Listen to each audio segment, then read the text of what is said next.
आवाज मानदेशाचा। पालकमंत्री जयकुमार गोरे हे सोलापूर दौऱ्यावर होते। RSSच्या कार्यक्रमाला जाताना त्यांनी माध्यमांशी संवाद साधला। AIचा जमाना आहे, त्यामुळे कॉक्रोच जनता पार्टी सारख्या विषयांना जास्त महत्त्व देत नाही असं जयकुमार गोरे म्हणाले। पाहूयात। विधानसभेची विधान परिषदेची निवडणूक आता लागलेली आहे आणि त्या अनुषंगाने चर्चा होणं साहजिक आहे। माझा आज जो विमान प्रवास झाला, सोलापूरला एकच विमान आहे मुंबईवरून यायला, तेव्हा विमानात आम्ही दोघं आलो, त्याची वेगळी चर्चा होण्याची आवश्यकता नाही। परंतु भारतीय जनता पक्षाचे अनेक कार्यकर्ते आहेत, अनेक नेते आहेत, ते विधान परिषदेसाठी या निवडणुकीमध्ये इच्छुक आहेत। इच्छुक असणे साहजिक आहे, कारण प्रचंड मेहनतीनं भारतीय जनता पक्षाच्या कार्यकर्त्यांनी प्रचंड मोठं यश स्थानिक स्वराज्य संस्थांच्या निवडणुकांमध्ये मिळवलेलं आहे आणि त्यामुळं आमची संख्या कम्फर्टेबल आहे आणि संख्या कम्फर्टेबल असल्यामुळं आमच्या सगळ्या कार्यकर्त्यांना वाटतं की आमदार होण्याची संधी आहे। त्यामुळं कार्यकर्ता म्हणून त्यांच्या भावना योग्य आहेत। तर भाजपकडे बहुसंख्या आहे, मात्र असं असलं तरी विरोधी पक्षातले नेते, विशेषतः मोहिते पाटील कुटुंब जे आहे ते विरोधकांची मोड बांधण्याचा प्रयत्न करतात, सर्वांना एकत्र बांधण्याचे प्रयत्न करतात। होऊ शकेल काही त्यांच्याकडे? अगदी मोठ बांधली तरी 100च्या पुढे जाण्याची काही शक्यता दिसत नाही।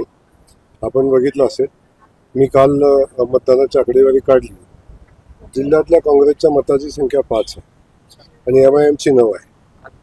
त्यामुळं मला वाटतं किती मोठी मोठ बांधली तरी काही ते मोठ बांधून काही शक्य होणार नाही। म्हणजे माझ्या जिल्ह्यातल्या सगळ्याच नेत्यांना माझी विनंती आहे, आता निवडणुका झालेल्या आहेत, वस्तुस्थिती आपल्या सगळ्यांना माहिती आहे, आपण सगळेजण एकत्र येऊन जिल्ह्यामध्ये एक नवा आदर्श घालून देऊ आणि विधान परिषदेची निवडणूक बिनविरोध करण्याचा प्रयत्न आम्ही करू।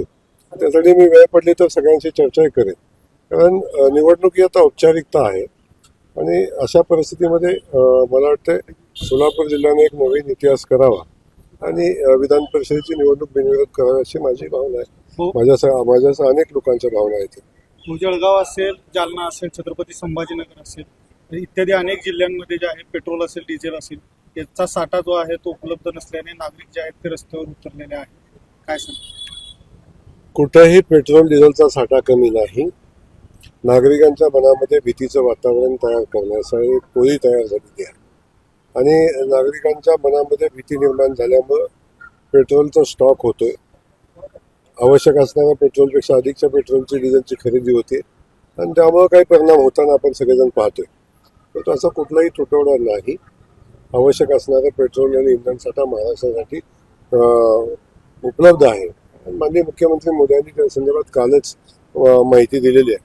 त्यामुळे माझी विनंती सगळ्या नागरिकांना आहे की आता कुणाच्याही म्हणण्यावर आपण भीतीचं वातावरण तयार होऊ नये। भरपूर पेट्रोल आणि डिझेलचा साठा उपलब्ध आहे, त्यामुळं स्टॉक करण्याची बिलकुल आवश्यकता नाही। सोशल मीडियावरती सध्या ट्रेंडिंग असणारी कॉक्रोच जनता पार्टी आपल्याला सध्या पाहायला मिळते। तर कॉक्रोच जनता पार्टीनं महत्वाचं टार्गेट जे केलेलं आहे ते भाजपला केलेलं आहे। भविष्यामध्ये कशा पद्धतीचं आव्हान म्हणून त्यांच्याकडे? कशाचं आव्हान मला त्या संदर्भातली अधिकची माहिती नाही आहे, परंतु असे अनेक ते या समाजामध्ये आपण होताना बघतोय।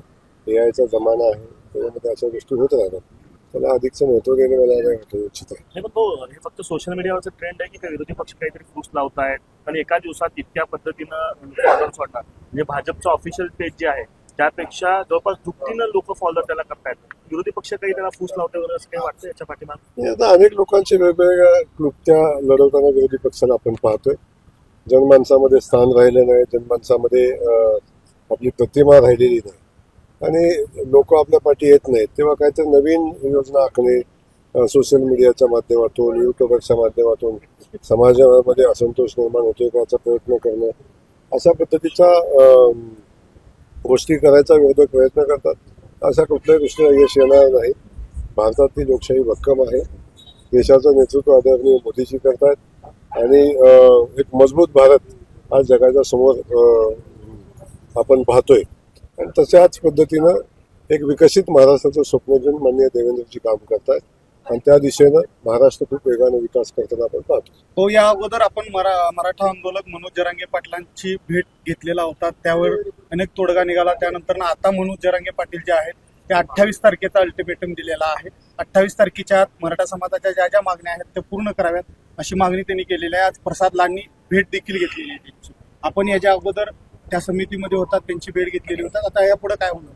नाही, मला एवढं माहिती आहे. ॲक्च्युली त्याच्यावर उत्तर देण्याची जबाबदारी प्रवक्ता म्हणून प्रवक्त्यांच्यावर असते. माझ्यावर जर नसली तरी सुद्धा मी एवढंच सांगेन की महाराष्ट्राच्या आदरणीय देवेंद्रजींच्या सरकारनं मराठा समाजाच्या बहुतांश मागण्या मान्य केलेल्या आहेत. त्या अनुषंगानं आपण सगळेजण बघतोय की कुंडी दाखल्याचा विषय असेल त्यांनाही न्याय मिळताना आपण पाहतोय. अनेक ठिकाणी आपण सगळेजण पाहतोय की आता झालेल्या स्थानिक स्वराज्य संस्थांच्या निवडणुकामध्ये अनेक कुणबी दाखल्यावर अनेक लोकांनी निवडणुका लढवल्या आणि अनेक ठिकाणी नोकरीसाठी सुद्धा दाखल्याचा वापर होताना आपण पाहतोय.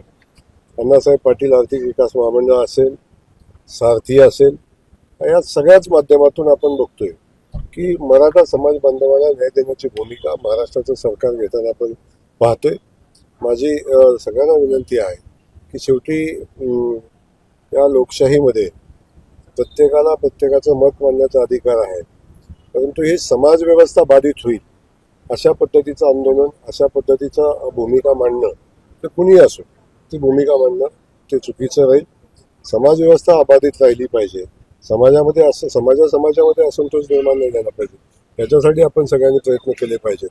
शेवटी लढा लढण्याचा अधिकार सगळ्यांना आहे आणि त्या लढ्याचे परिणाम आपण सगळ्यांनी बघितलेले आहेत. माझी विनंती या माध्यमातून एवढीच राहील की समाज व्यवस्था आणि ही लोकशाही दृढ व्हावी अशा पद्धतीचं आंदोलन असावं. आपल्या जिल्ह्यातील तालुक्यातील लेटेस्ट बातम्या पाहण्यासाठी आजच मान चौफेर न्यूज चॅनलला YouTube वर सबस्क्राईब करा आणि बेल आयकॉन प्रेस करा.